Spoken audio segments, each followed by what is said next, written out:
Hello and welcome to today's series of Meanings and Medium. I am Kamal Lochon Bora, Director and Designer at Vedika Etiquette, a brand which is dedicated to sustainable fashion and environment. Today, I'll be talking about Silk Avenue and woven artistry of Assam.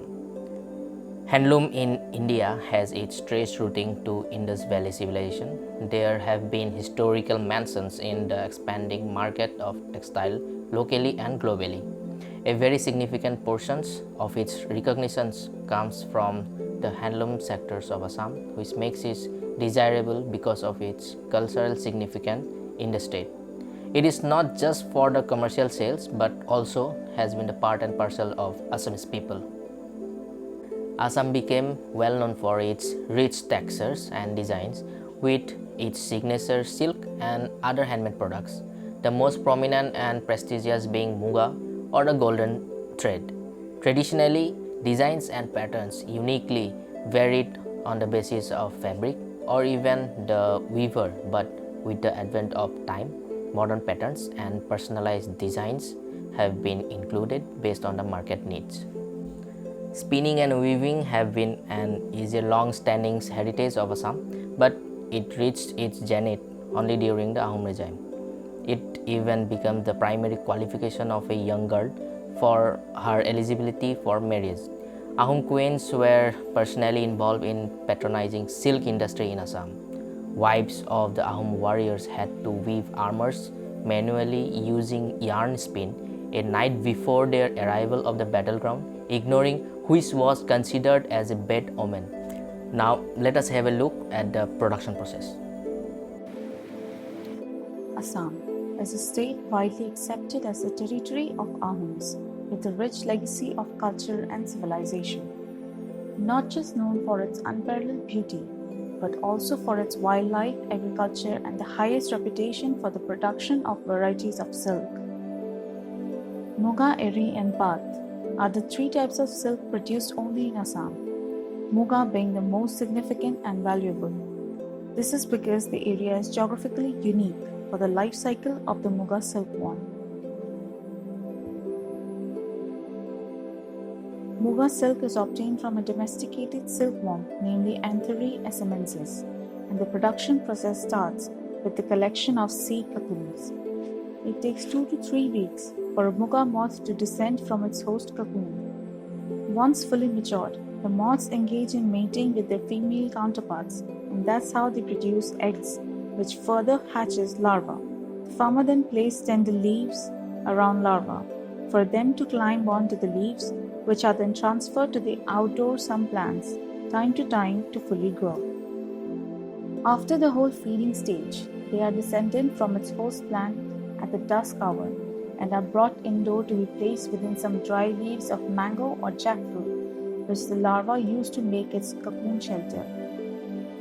Inside cocoon, the larva transforms its body into a form known as pupa, which further gets transformed into a moth within a span of 14 to 40 days, depending on the weather.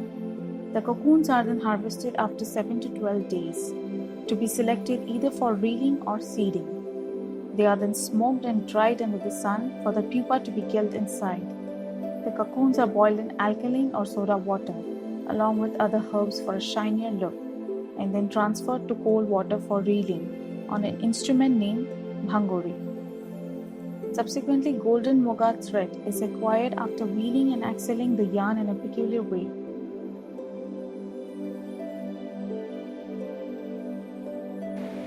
Eri silk comes from the caterpillar, Samia richini, found in northeast India and some parts of China. The name Eri is derived from the Assamese word era, which means castor, as this worm feeds on castor plants. The woolly white silk is often referred to as the fabric of peace when it is processed without killing the silkworm. This process results in a silk called ahimsa silk. Eri caterpillars eat a number of plants named keseru and tapioca as second and third food after castor.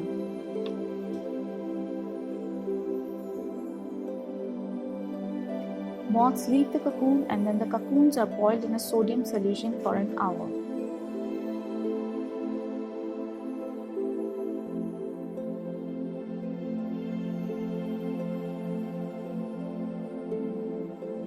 Once the cocoons are soft, they are taken out, smashed, and spread out in order for the fibers to dry out, which are then processed in an equipment called takuri and spun for the soft cottony eri silk.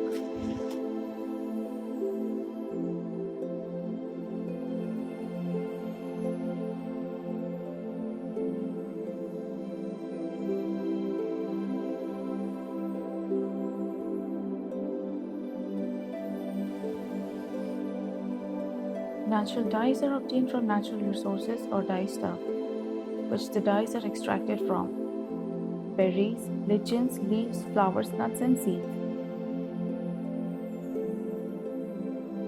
Natural dyes used to be the only source for textiles until synthetic dyes were developed in the latter half of the 19th century.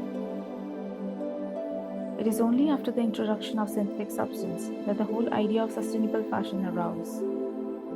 There used to be a great demand of synthetic clothes, but those were neither good for the individuals nor the society. Sustainable fashion supports natural fibers and natural dyeing techniques for sustainable environment and healthy lifestyle. Natural dyeing techniques includes thousands of natural color substances, but only a few became significant commercially. Clothes achieved complete palette by dyeing in one bath or sequential dyeing in 2 or more baths. After the dye is extracted using a grinder, it is boiled at high temperature, after which it is drained and the yarns are dyed with alkaline or soda. The dyed yarns are then dried out to soak in the color.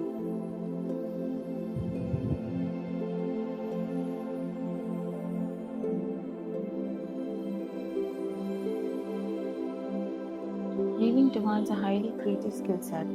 Some weavers use fly swapping for production of more and more fabrics, but in rural areas, weavers still use traditional handloom techniques. The craftsmen prepare the design card by hand punching or computerized card punching technique from the saniki to weave the same in loom. Basic weaving operation includes 4 steps. First, the threading. Second, picking. Third, beating up. Fourth, taking up.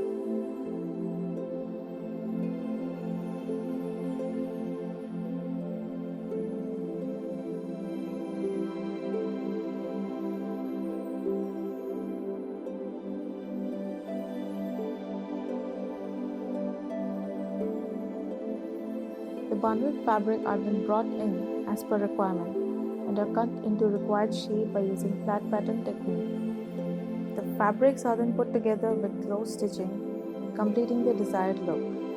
It is then trimmed, ironed, and packaged before reaching the customer as a final product.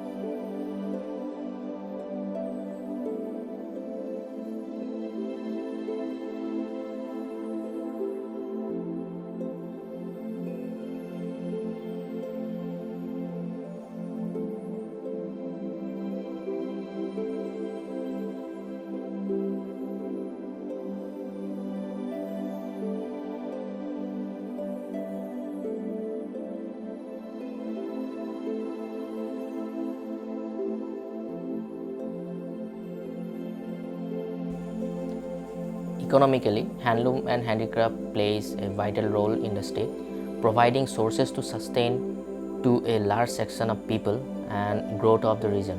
Crafting has the second largest workforce in India after agriculture. Each artisan, who is the reason behind every elegant product, puts in a great deal of effort to bring forth the enriching culture of the state in the form of artistry. With this, Assam becomes the prime region of investment in the handloom and textile sector.